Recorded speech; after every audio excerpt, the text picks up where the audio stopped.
Hello everyone, my name is Redbeard, and today we will explore everything we would need to end the Monogod Quartet, or what we would need alternatively. In a previous video I proposed Slaanesh vs Elves, and Khorne vs Cathayan Ogres. I think we still need these, but the next DLC is rumored to be Maneater vs Monkey. I think reformatting to a Warhammer 2 style could work well.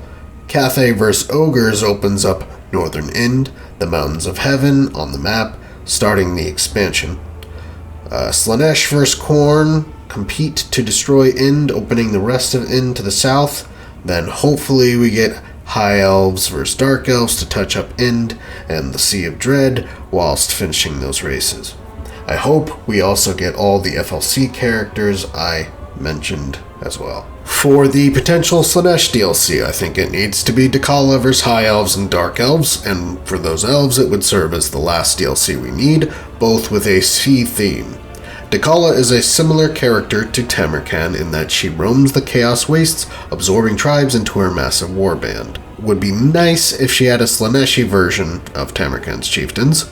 Her campaign would focus on ascending to demonhood by competing against other Chaos characters like Arbaal and killing her corruptor, the Demon Prince Samael. Her top new unit would be Pleasure Seekers for the last missing Monogod Monstrous Cavalry, and of course Slangors and Centaurs and such. Sea Lord Aislinn is the commander of the legendary High Elf Navy and the Herald of Mathlon. His campaign would focus on building the High Elf colonies and launching ruthlessly violent attacks on anyone who might endanger them. His top new unit would be the Lothran Skycutter, a flying chariot mounted with an eagle claw bolt thrower. Dragon ships would introduce a new pseudo-horde mechanic for the High Elves, with the generic Aislinn being the Commodore Lord. The Mist Mages would introduce a new lore of magic. And give us merworms as FLC, please. The Druki have a similar ocean-sized hole in their roster that mirrors what the Azure are missing. Like the Dwarves needed a Slayer DLC, but already had Ungrim, the Dark Elves need a Corsair DLC, but already have Lokir. Dariath Helbane is the Malachi-esque solution. He should wield handbows or even a repeater for a ranged lord character. His mount would be one of the new Sea Dragon units. He is the fleet master of the Temple of Spite for his wife Anethra, who also created this Black Ark. Anethra is an ancient sorceress, second only to Marathi. With her, she would bring the missing lores of magic, light, life, heavens, and metal, and herself should have a mix of these lores. Similar to how Vlad and Isabella used to work, they should have significant buffs when reinforcing each other. With the Helbanes, we should get unique Fleet Master Lords and Black Ark Beast Handler heroes. Hopefully, we could get a small rework to Black Arks, allowing the Fleet Master's army to sally out to raid lands within the docked ship's sphere of influence. Their unique mechanic should focus on taking High Elf colonies and searching for powerful artifacts in the southeast world. If we were to get something like a single Lord pack every few months, ending in a bundle, then we should get an FLC for each one. This would ensure these races get the number of lords they deserve before the end. The Masque of Slaanesh is the most obvious, as with the Changeling and Epidemius, it would seem we are getting all the heralds as lords. Always dancing like Wurzag, she would not have a seeker mount, but could probably still be on a seeker chariot. She would focus on buffing demonettes through performing different dances, perhaps as her campaign mechanic. Caradryan is captain to the Phoenix Guard, and may even bring the generic Anointed of Asuryan Lord. He rides the ancient Frostheart Phoenix, Ashtar, wielding a flame-wreathed halberd. The Mark of Asuryan may give him the Flame Spire resurrection ability or a death hex similar to Tamarkan. He is known to have premonitions and has been accused of manipulating the future, so in campaign he may have a mechanic similar to Tzeentch's Changing of the Ways or Karl's electoral machinations.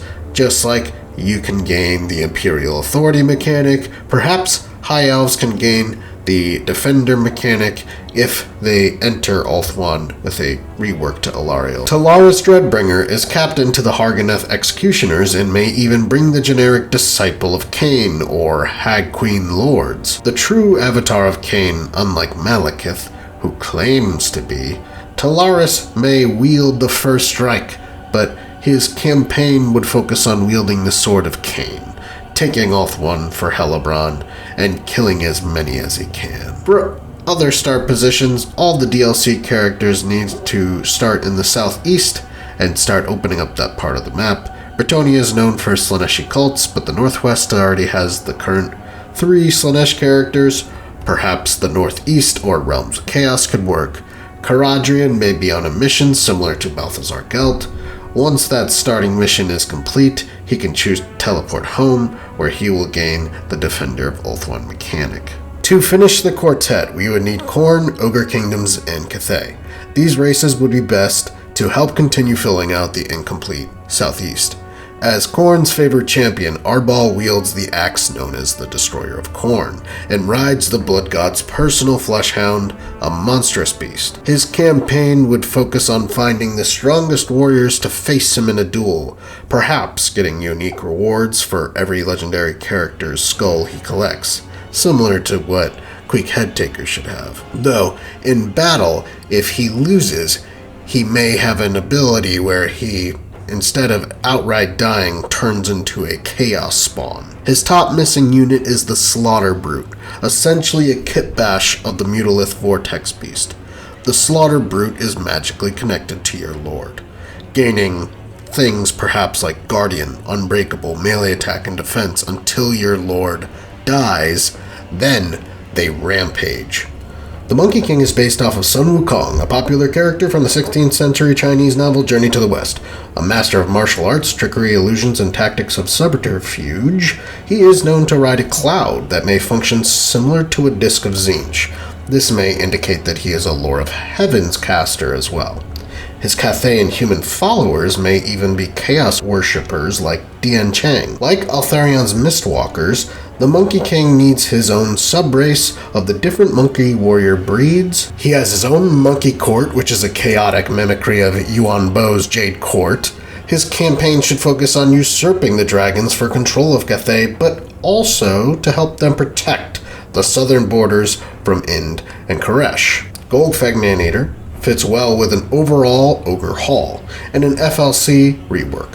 First, we need proper man-eaters. The standard variants should get a unit upgrade panel, similar to Warriors of Chaos, the warbands.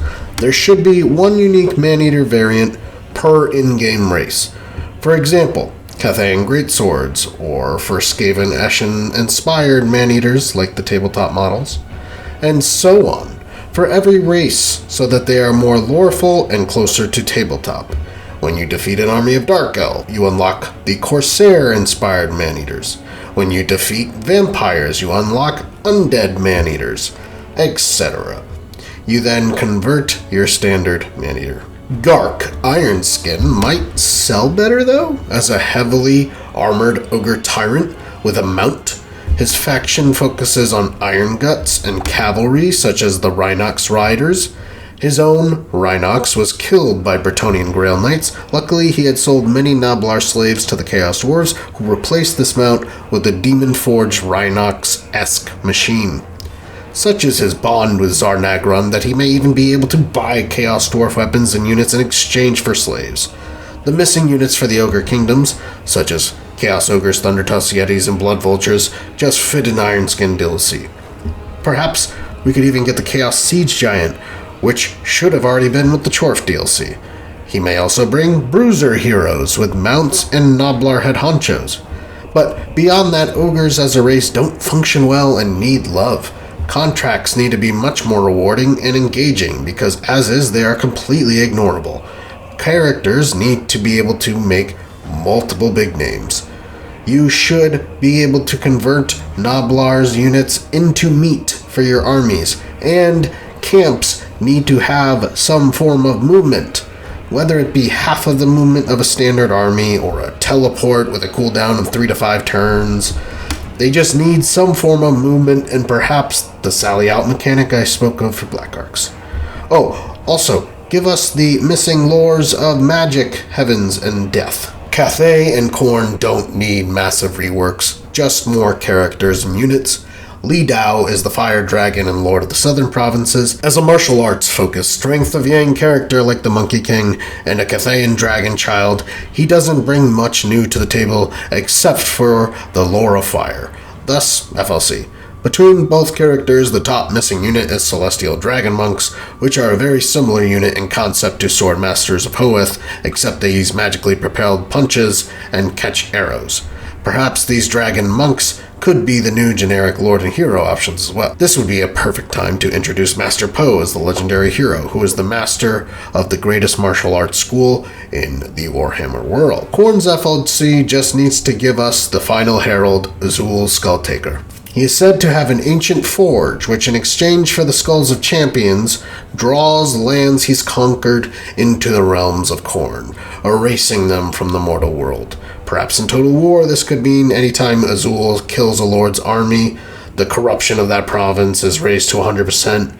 Then you can sacrifice that lord's skull in the ancient forge to spawn a portal in that province that will spawn degrading half-stacks of blood letters over a set number of turns. He is also known to perform skull harvests, roaming the wastes, killing any worshipper of a god other than Khorne. For the Citadels of Rage starting positions, Arbaal should either start in Ind or in the Southern Chaos Wastes, near enough to Dechala, as his potential rival. Azul is famous most for his skull harvest in the Eastern Steppes, but could help introduce the Realms of Chaos as well. Li-Dao should start in Northern Koresh to guard the southern provinces. The Monkey King would be between him and Zhao Ming, north of Ind in the Mountains of Heaven. Gark should start near enough to the Darklands and his dwarf allies. The northern Mountains of Morn or Ind could work well. Then we would need to talk about Scrag, who starts where Golgfag should, where for whatever reason he is equidistant to both sides of the Great Maw, so he should move either home to the Great Maw or go to the other end, somewhere near the Galleon's graveyard. In my next video, I will either take a further microscope in on these races I talked about today, or maybe I'll start looking at the race packs that we don't have, particularly the Dogs of War. If you enjoyed this video, please like, comment, and subscribe, and we'll see you again soon. Bye-bye now.